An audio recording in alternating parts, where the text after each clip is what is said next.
வணக்கம். 8ஆம் நம்பர் தலைவர் பேசுறேன். ஒரு 10 வருஷத்துக்கு முன்னாடி மதுரையில ஹைகோர்ட் கிளை திறந்தாங்க. அப்ப நான் என்ன பண்ணேன், ஹைகோர்ட் கிளை திறந்து முடிச்ச உடனே ஒரு தடவ பார்த்துட்டு வருவோம். எப்படி கட்டியிருக்காங்கன்னு சொல்லிட்டு பெரிய பிரம்மாண்டமா ஒரு 25 ஏக்கர், 30 ஏக்கர்ல கட்டி காம்பவுண்ட் போட்டு பண்ணியிருக்காங்க. போய் பார்த்த உடனே பெரிய சிலை, நீதி தேவதை சிலைய வாள எடுத்து கையில குத்துன மாரி தரையில குத்தியிருக்கு. அப்படிங்கிற மாரி ஒரு சிலைய வச்சிருந்தாங்க. வடிவமைப்பு வச்சிருந்தாங்க. அப்ப நான் என்ன கேட்டேன், சுத்தி பார்த்துட்டு வந்தவொன்னே வக்கீல கூப்பிட்டு, பல வக்கீல் அங்க உட்கார்ந்திருந்தாங்க. ஐயா இங்க வாங்க. நான் அவ்வளோ தூரம் படிக்கல. நான் படிச்சதோ 10வது. இந்த எல்லாம் போயிட்டாங்களே, எல்லாம் பண்ணியிருக்காங்க. எல்லாம் சூப்பரா இருக்கு. இந்த நீதி தேவ சிலை நிப்பாட்டியிருக்காங்க. அதுவும் கண்ண கட்டியிருக்காங்க. கையில தராசு புடிச்சிருக்கு. அது 2 எல்லா சினிமா படத்துலயும் நம்ம பார்த்துருக்கோம். ஆ இந்த வாள் எடுத்து வச்சிருக்கு. வாளும் தரையில குத்தி இருக்கு. இதுக்கு என்ன பொருளு? அப்படின்னு நான் ஒரு பல வக்கீல்கிட்ட கேட்டேன். கேட்டவுடனே அவங்க, "இது என்னங்க சாதாரண விஷயம்." அப்படின்னு சொன்னாங்க. "சாதாரண விஷயம் என்ன? எனக்கு தெரியலைன்னா சொல்லுங்க." அப்படின்னு கேட்டேன். யாரும் ஏழை பணக்காரன் பார்க்கக்கூடாது. யாரும் என்ன ட்ரெஸ் உடுத்திருக்காங்கிறத பார்க்கக்கூடாது. என்ன சொல்றேங்கிறத காது குடுத்தேன் கேட்கணும். அவன பார்க்கக்கூடாது. ஏன்னா, கெட்டவன் நல்லவன் மாரி வேஷம் போட்டுக்கிட்டு வருவான். நல்லவன் கெட்டவன் மாரி வருவான். அவனுக்கு தெரியாது. அதனால கண்ணால பார்த்து எதையும் யூகிக்க முடியாது. காதால தான் கேட்கணும். அவன் விசாரிக்கிறது மட்டும் தான் அப்படின்ற மாரி அதுக்கு தான் கண்ண கட்டியிருக்காங்க. தராசுங்கிறது நீதி கரெக்ட்டா இருக்கணும். அப்படின்ற மாரி சொல்றாங்க அப்படின்னு சொன்னாப்புல. சரி அப்புறம் ஏன் நீதி தேவன் வைக்காம நீதி தேவதைன்னு ஏன் வச்சாங்க? ஏன் பொம்பள படத்த ஏன் வச்சாங்க? அப்படின்னு அப்புறம் கேட்டேன். இல்ல. நீதி தேவதைன்னே அதுக்கு பேரு. அப்படின்ட்டாங்க. ரைட் அது கூட ஒத்துக்கிறேன். சரி வாள பிடிச்சிருக்கு. சரி வாளு ஏன் தரையில குத்திருக்கு? அப்படின்னு கேட்டா, இதுக்கு எனக்கு ஆன்சர் தெரியல. இத பத்தி நாங்க சிந்திக்கவும் முடியல. வேணா நான் கேட்டு சொல்றேன். அப்படின்ட்டு போயிட்டாப்புல. அப்புறம் நம்ம ஊர் பையன், நம்ம சொந்தக்கார பையன் ஒரு ஜட்ஜிட்ட போய் கேட்ட உடனே, அவர் ரொம்ப ஒரு பதில் குடுத்தாராம். யாருமே இத பத்தி கேட்கல. யாரா ஒரு ஆளு கேட்பேன்னு நான் நினைச்சுக்கிட்டே இருந்தேன். இருக்கக்கூட வக்கீலு பூராமே அரகொர பயலா இருக்கான். எவனுமே கேட்கல. தம்பி இந்த கேள்விய கேட்டதுக்கு நான் சந்தோஷப்படுறேன் அப்படின்னு சொல்லி அவர ஹைகோர்ட் நீதிபதிய பாராட்டினாராம். நான் கேட்ட வக்கீல். என்ன காரணம் அப்படின்னு கேட்டாக்க, நீதிங்கிறது தண்டிக்கிறது. அதுக்கு தான் முன்னாடி செங்கோல் வச்சிருந்தாங்க. இப்போ வாள் வாள் பிடிச்சிருக்கு. அந்த வாள் எதுக்கு அப்படின்னு கேட்டீங்கன்னா, அந்த வாள் தண்டனை குடுக்குறதுக்கு குத்தி இருக்கு தரையில. அதுக்கு என்ன காரணம்? நான் தண்டனை குடுக்குறதுக்கு திருந்துறதுக்கு தான், தண்டிக்கை இல்ல அப்படின்னு சொல்றதுக்கு தான். அப்படின்னா வாள தூக்கிட்டு திர்றது இல்ல. வாள் நான் கையில வச்சிருக்கிறதுக்கு உன்னைய தண்டிக்கிறது கிடையாது. உன்னைய திருத்துறதுக்கு தான், உன்னை பயமுறுத்துறதுக்கு தான், அடுத்த ஆள பயமுறுத்துறதுக்கு தான் அப்படின்னு சொல்லி அந்த யாரும் தப்பு பண்ணிறாத அப்படிங்கிறதுக்காக அந்த வாள தரையில குத்தியிருக்கதா சொன்னாரு, நீதிபதி சொன்னாரு. அப்ப அந்த பதில் நமக்கு ஏத்துக்கக்கூடிய பதிலா இருந்துச்சு. ரைட்டு. இது ஒரு சரியான பதில் அப்படின்னா நமக்கு தெரியல. தெரியாத விஷயத்த நம்ம போய் கேட்டா தானே தெரியும். அது ஒரு பக்கம் இருக்கு. சரி. அந்த அந்த டாபிக் அதோட முடிஞ்சிருச்சு. நீண்ட காலமா நமக்கு ஒரு சந்தேகம் இருந்தது. பொதுவான விஷயத்த நெறைய பேசுறோம் நம்ம சேனல்ல. அதுக்காக சொல்றேன். அரசியல் மட்டும் இல்லாம, பல விஷயத்துக்கு பல பேருக்கு தெரியணும் அப்படிங்கிறதுக்காக நானும் பேசுறேன்.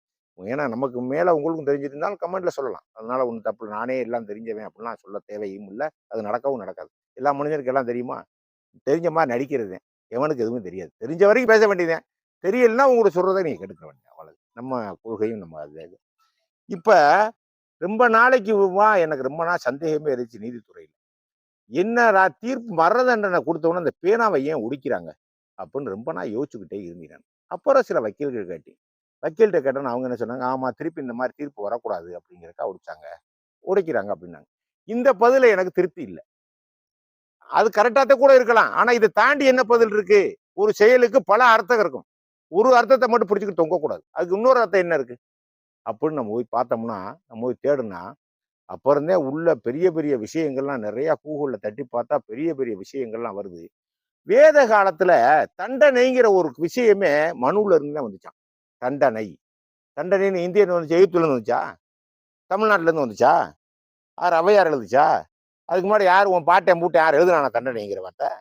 இல்ல அமெரிக்காக்காரன் சொன்னானா? இங்கிலாந்துக்காரன் சொன்னானா? எங்கேப்பா இருக்கு தண்டனை? தண்டனைன்னு மொத வார்த்தைய பயன்படுத்தினவே சூரிய மயம் மனுதான் இந்த உலகத்துக்கே. அது தெரிஞ்சுக்க முதல்ல. நீங்க பாட்டுக்கு அடிச்சுட்டு போறதுக்கெல்லாம் நம்ம ஆமா சொல்ல தயாரா இல்ல. தண்டனை அப்படிங்கிறது தண்டம். ராசா கையில வச்சிருக்கிறது பேரு தண்டம். நீதி, செங்கோல். அதுக்கு பேரு தண்டனை குடுக்குறதுக்கு அது வச்சிருக்கேன். ஆள்றதுக்கு தான் தண்டனை. அது ஆளவும் செய்யும், தண்டனை குடுக்கவும் செய்யும், யாரையும் தட்டி கேட்கவும் செய்யும், நல்லவரை காப்பாத்தவும் செய்யும். இத்தனை விஷயம் அதுக்கு தண்டத்துல இருக்காம். ராஜா கையில வச்சிருக்கக்கூடிய தண்டத்துக்கு பேரு. அதே முனிவர்கள் பூரா கையில வச்சிருப்பாங்க. தண்டத்த வச்சுக்கிட்டே திரிவாங்க. பெரிய ஞானிகள், முனிவர்கள், அகத்தியர் முனி கூட தண்டத்த வச்சுக்கிட்டே திரிவார். பார்த்திருக்கீங்களான்னு தெரியும். எங்க சாமி கூட பல தண்டம் வச்சிருப்பாரு. எங்க சாமி வீட்லலாம் பார்த்தீங்கன்னா, கிட்டத்தட்ட ஒரு 50 தண்டம் இருக்கும். 50 தண்டம், கூசா, தீர்த்தம் துளிக்கிற தண்ணி நெறைய இருக்கும் அவங்க வீட்ல. அப்போ பார்க்கும்போது இதுக்கெல்லாம் ஒரு அர்த்தம் வந்து இது அதே தண்டனை கொடுக்குறது. சினிமா படத்துல கூட பல திருவிளையாடல் படத்துல நிறைய படத்துல பார்த்தா தூக்கி வீசுவாங்க. அதே அடிக்கும். டம்மு டும்மு டம்மு டும்முன்னு அடிக்கும். இதெல்லாம் உண்மையான விஷயம். நமக்கு பார்க்க கேலியா தெரியும். ஆனா நடைமுறையில அனுபவத்துல பார்க்கும்போது அதுதான் கரெக்ட். சரி, ராஜா ஒரு பிரச்சனைக்கு வர்றாரு. தண்டனை விசாரிக்கிறார். "நீ வாங்க. என்ன ஆச்சு? இந்நேரம் கொண்டு விட்டேங்க. குற்றவாளிய கூப்பிடு. நீ கொன்றியா? பாதிக்கப்பட்ட குடும்பத்த கூப்பிடு. என்ன ஆச்சு? உனக்கு அவனுக்கு என்ன பிரச்சனை? எப்படி வந்துச்சு? என்ன வந்துச்சு? சாட்சி யாரு? இதுக்கு என்ன எங்க இருந்து காரணம்? பொருள்ல இருந்து வந்துச்சா? பொம்பளையில இருந்து வந்துச்சா பிரச்சனை? என்ன காரணம் விசாரிப்பாங்களாம்." தொடர்ந்து 3 நாள்லாம் விசாரிப்பாங்களாம். எடுத்த உடனே சும்மா கண்ணைய கூப்பிட்டு இந்த சிலம்பு தொலைஞ்சு வச்சு, கோவலன ஏத்துனேன், தலைய துண்டிச்சேன், இந்த கதையெல்லாம் இங்க கிடையாதாம். வேதத்துல பூரா எல்லாத்தையும் படிச்சு பார்த்துட்டேன் நான். ஆக 3 நாள்லாம் விசாரிப்பாங்களாம் ஒரு பிரச்சனை. இப்ப எப்படி கோர்ட் நிறைய விசாரிக்குது, அது மாரி 3 நாள்லாம் விசாரிப்பாங்களாம். குற்றத்த விசாரிக்கும்போது மட்டும் மன்னர் வந்து கருப்பு ட்ரெஸ்ல வருவாராம். பாருங்க. மன்னரோட ட்ரெஸ்ஸு வழக்கு நடக்கும்போது பூரா மன்னர் வரக்கூடிய ட்ரெஸ் கருப்பு ட்ரெஸ். அதுக்காகத்தான் இன்னைக்கு நீதிபதி பூரா கருப்பு ட்ரெஸ் போடுறாங்க. வக்கீல் பூரா கருப்பு ட்ரெஸ் அணிகிறேன். இதுதான் பொருள். எடுத்தாச்சு இப்ப பூராத்தையும். அப்ப அவரு வந்து கருப்பு ட்ரெஸ் என்ன காரணம்னா, நீதி தேவன். சனீஸ்வர பகவான் பேருக்கு என்ன? நீதி தேவன். கருப்பாரு தான் இருப்பாரு. அப்ப கருப்புத்தே நீதி சொல்லும். யாரும் எதையும் பார்க்க தேவையில்லை. நீதி தேவன் சிலை நீதி தேவன் சிலைன்னா கருப்பு துணியில தான் கண்ணை கட்டியிருக்காங்க. வேற துணியில கண்ணை கட்டினாங்க. ஏன் வேற துணியில கண்ணை கட்டினா தெரியாதா? ஏன் கருப்பு துணியில தான் கண்ணை கட்டணும்? யாரையும் பார்க்க தேவையே இல்லை. அப்ப கருப்பு ட்ரெஸ் தான் வந்து ராஜா உட்காந்துக்கிட்டு போறான். எல்லாத்தையும் கூப்பிட்டு வரான், விசாரிப்பாராம், எல்லாம் விசாரிப்பாராம். விசாரிச்சு முடிச்ச உடனே, சரி உண்மைதான். இவனுக்கு நான் மரண தண்டனை விதிக்கிறேன் அப்படிம்பாரான். இது பூரா நான் சொல்லக்கூடிய இந்த விஷயங்கள் பூராமே மனு ஏத்தி வச்ச சட்டங்களாம். மனு ஏத்தி வைத்த சட்டங்களை தர்ம சட்டம் அதுக்கு பேரு. அவன் ஏத்தி வைத்த சட்டத்தின் அடிப்படைதான் இந்தியாவுல இருக்கக்கூடிய எல்லா ராஜ்யங்களுமே நடந்திருக்கு. எல்லா சமஸ்தானமே நடந்திருக்கு. ஒரு குக்கிராமம் கூட மனுவாலதான் நடந்திருக்கு. மனு தகவல் நான் தான் கொடுக்குறேன். இப்படிதான் நிர்வாகம் பண்ண முடியும். இதுதான் பண்ணணும் அப்படின்னு நான் கொடுத்துட்டு போயிட்டேன். அதை தாண்டி உலகத்துல எதையுமே யாராலையும் ஒன்றும் அசைக்க கூட முடியல, ஆட்டவும் முடியாது. அப்ப என்ன ஆகி போச்சு? இவனுக்கு தான் மரண தண்டனை கொடுக்குறேன் போறான். கொடுத்துட்டு உள்ள போயிருவாங்களாம்.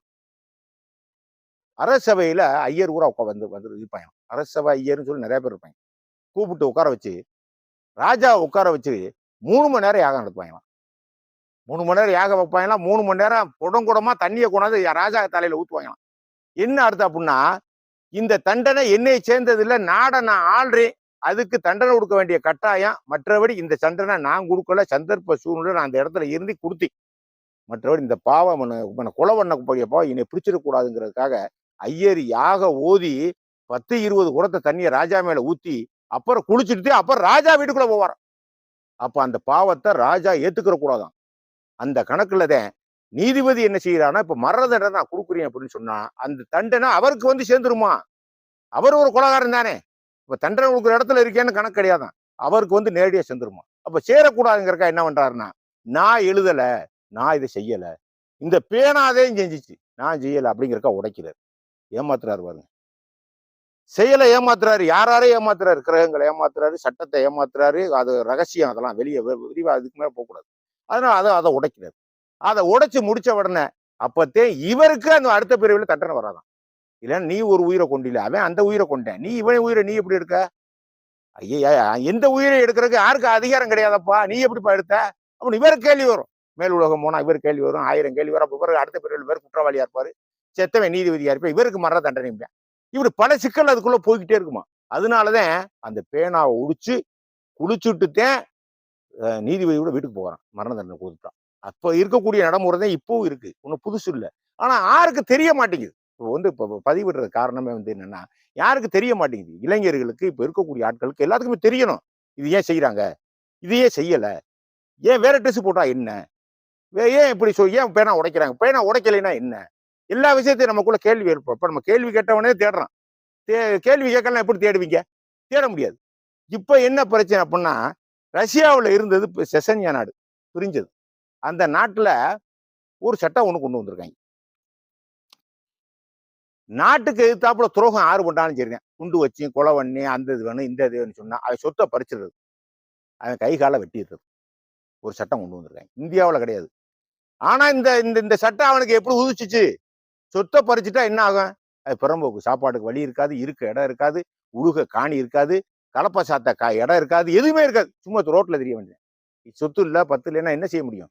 ரோட்லயும் தெரியலாம். அப்ப தாய் தகப்பனே முடிச்சு உள்ள அடைச்சிடுறேன்.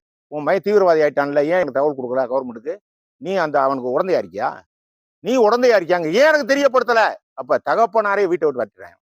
தகப்பன் பிள்ளை தீவிரவாதம் பண்ண அவன் பொண்டாட்டி பிள்ளை எல்லாம் ரோட்லயே தெரிய வேண்டியதானா, வேற வழியே இல்லையா, எந்த தண்டனையும் இல்லையா? பெரும் கடும் தண்டனை பாருங்க, எல்லாத்தையும் பறிச்சுக்கிட்டு வெறுகால விட்டுறதான். சரி, இந்த அறிவு எப்படி அவனுக்கு செசனியா நாட்டுக்காரங்க எப்படி ஏற்படுச்சு? இந்தியாவில் இந்த அறிவு இல்லையே, அமெரிக்காக்காரனுக்கு இந்த அறிவு இல்லையே, ரஷ்யாக்காரனுக்கு இந்த அறிவு இல்லையே, ஜப்பான்காரனுக்கு இந்த அறிவு இல்லையே, அப்புறம் அவன் செசனியாக்காரனுக்கு மட்டும் எப்படியா வந்துச்சு இந்த அறிவு? புடுங்கிட்டு வரட்டுறது என்ன காரணம்? எல்லாத்தையும் அச்சுறுத்து என்ன? இது நீதி தர்ம சட்டத்துல மனு எழுதி வச்சிருக்கான அந்த சட்டம். ஒரு ஆள் கற்பழிச்சு விட்டா அவனுக்கு இருக்கக்கூடிய தண்டனை சொத்தை பறிமுதல் பண்ணி அவனை ரோட்ல விட்டுரு சொல்றான். ரோட்ல விட்டுரு, அவனை கை காலை வெட்டிடு, ரோட்ல விட்டுரு. ஒரு ஆளை கற்பழிப்பு போச்சா இதுதான் அவனுக்கு சொத்து கிடையாது, அவனுக்கு கையும் கிடையாது காலும் கிடையாது, வெட்டிடுற அப்படின்ட்டு. அப்ப இங்கேயே இருக்கவே ஒரு ஆளை நிர்வாகம் பார்த்துவேன் மனுவை சொன்னாந்து உச்ச தலையில ஏத்துறேன் அவன் செசனியா நாட்டுல. இந்த நாட்டுல பிறந்த மனுவுக்கு இங்க எந்தவித ஆதாரமும் அதிகாரமும் இல்லைன்னா என்னையா நீங்களா கூறு கட்டத்தரம் குப்பாய்களா?